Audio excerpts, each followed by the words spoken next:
میں چونکہ دنیا بھر میں لوگوں سے ملا ہوں، نوجوانوں سے بھی میرا بہت رابطہ رہتا ہے۔ جو بات آپ آسٹریلیا کے بارے میں بتا رہے ہیں وہ آسٹریلیا سے زیادہ اس وقت پاکستان میں واقع ہو چکی ہے۔ لوگ ماحول کی وجہ سے اظہار کم کرتے ہیں۔ مجھے دانشوروں سے ملنے کا موقع ملتا ہے، صحافیوں سے ملنے کا موقع ملتا ہے، سیاستدانوں سے ملنے کا موقع ملتا ہے، بلکہ ایک دلچسپ بات آپ بتاؤں آپ کو، علماء سے ملنے کا موقع ملتا ہے، ان میں بھی ایتھیسٹ پیدا ہو گئے۔ تو اس لیے یہ اب ایک عالمی ظاہرہ ہے، اور جب اس طرح کی چیز پیدا ہو جائے تو پھر یہ کوشش کرنی چاہیے کہ رد عمل کی نفسیات میں مبتلا ہو کر جزا فضا نہ کی جائے، بلکہ دلیل کے ساتھ اگر دین آپ کا فی الواقع برحق ہے تو اس کو پیش کیا جائے۔ میں نے یہی کوشش کی ہے، اور میرا خیال ہے کہ اس دور میں استدلال، ریزننگ، دلیل یہی کارگر ہوگی۔ والدین بھی پریشانی کا اظہار کرتے ہیں، خاص طور پر باہر کے ملکوں میں زیادہ پریشان ہوتے ہیں۔ اساتذہ بھی، جو لوگ استاد کی حیثیت سے پڑھا رہے ہیں، وہ بھی ملتے ہیں تو وہ یہ کہتے ہیں کہ ہم ان سوالوں کے لیے تیار نہیں تھے جو اب ہمارے طلبہ ہمیں کرتے ہیں۔ تو میں ان سے بھی یہی کہتا ہوں، والدین سے بھی یہی کہتا ہوں کہ حوصلے کے ساتھ یہ آپ کے لیے بھی موقع ہے کہ وہ دین جس کو پہلے آپ تسبیح پر پڑھ کے فارغ ہو جاتے تھے اس کو کچھ سمجھ لیں، اس کا کچھ علم حاصل کر لیں، اس کو جان لیں۔ اب علم کی زبان ہی دنیا میں سنی جائے گی، تحکم کی زبان اس دور کی زبان نہیں ہے۔ میں نے بہت دردمندی کے ساتھ توجہ دلائی ہے، ہر جگہ دلائی ہے، کہ وہ دور گزر گیا جب دنیا میں عصر الایمان تھا، ایج آف فیتھ تھی۔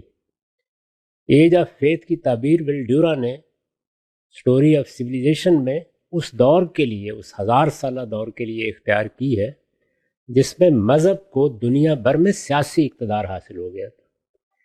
جب مذہب کو یا کسی بھی چیز کو سیاسی اقتدار حاصل ہو جائے، کسی فلسفے کو ہو جائے، تو اس کا فروغ بھی بہت ہوتا ہے، اور اس سے اگر لوگوں کے دلوں میں کوئی انحراف پیدا ہو تو وہ اس کا اظہار بھی کم کرتے ہیں، اور ظاہر میں وہی بنے بھی رہتے ہیں۔ تو یہ سہولت ختم ہو گئی ہے۔ یہ دور وہ ہے جس میں سب سے بڑی قدر، سب سے بڑی ویلیو فریڈم کو سمجھا جاتا ہے۔ عالمی سطح پر جو تبدیلی پچھلی 2-3 صدیوں میں آئی ہے، اس نے جتنی ویلیوز بھی دنیا میں رہی ہیں، اقدار رہی ہیں، ان میں آزادی اور فریڈم کی قدر کو بنیادی قدر بنا دیا ہے۔ یعنی ہر چیز کو اس کے حوالے سے اب دنیا دیکھتی ہے۔ یہ آزادی کی قدر اپنی جگہ ایک قدر ہے، اس کی اپنی ایک ویلیو ہے، اور ہم بھی مانتے ہیں، لیکن جب یہ آتی ہے تو پھر آپ کو وہ حفاظتیں حاصل نہیں رہتی جو کسی تہذیب میں، کسی معاشرے میں آپ کے اپنے ماحول کی حاصل ہوا کرتی ہیں، یہ ختم ہو گئی۔ تو اس لیے میری بہت مؤدبانہ گزارش سب سے یہی ہے کہ اب ہم لوگ سنجیدہ ہو جائیں۔ پاکستان کے حوالے سے جو آپ نے فرمایا، ایک ضمنی سوال ہے کہ کوئی اس کا اندازہ ہے اس کی گہرائی اور گہرائی کا، اس مسئلے کی کوئی یہ ایج اسپیسیفک ہے یا کوئی جینڈر اسپیسیفک ہے یا کوئی خاص کلاس کے لوگوں میں یہ چیز زیادہ آ گئی ہے؟ کوئی ایسی چیز اویلیبل ہے کہیں ہمیں؟ جی ہاں، اندازہ کیا جا سکتا ہے۔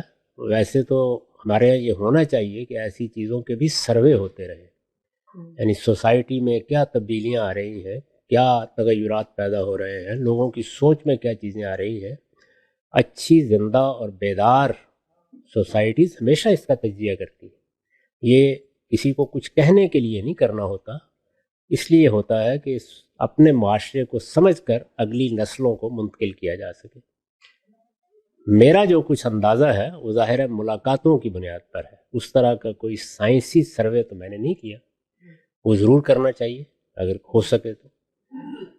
جہاں تک آپ کے دانشوروں کا تعلق ہے، جو نمایاں دانشور محسوس ہوتے ہیں، میرا اندازہ ہے 80%۔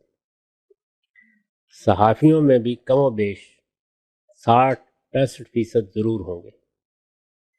اور میرے سامنے تو چونکہ میں لوگوں کو اطمینان دلا چکا ہوں کہ کسی کو پیٹائی نہیں کروں گا، تو لوگ عام طور پر اعتراف کر لیتے ہیں، یہ معلوم بھی ہو جاتا ہے کیا ہے کیا نہیں.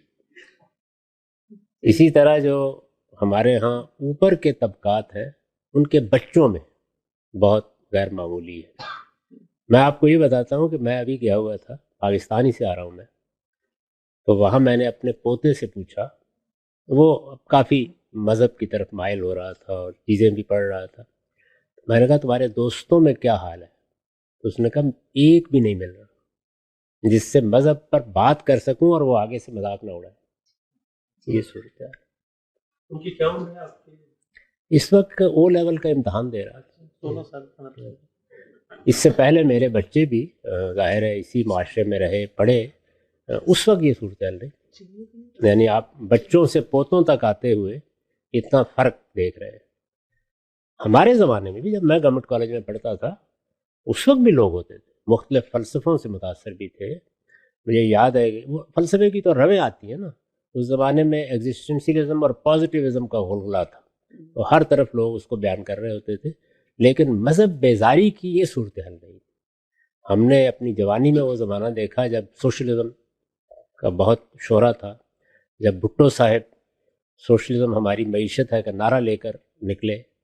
تو گورنمنٹ کالج میں اس وقت مختلف گروپ تھے اور بڑے لوگ تھے جو الہات کو بھی بیان کرتے تھے، سوشلزم کو بھی بیان کرتے تھے، اور دوسرے بعض فلسفوں کے بھی دائی تھے، ان کو بیان کرتے تھے.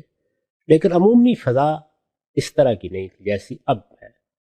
اس وقت لوگ مذہب بیزاری کے انداز میں بات نہیں کرتے تھے، علمی استدلال کے ساتھ اپنا نقطہ نظر پیش کر رہے ہوتے تھے.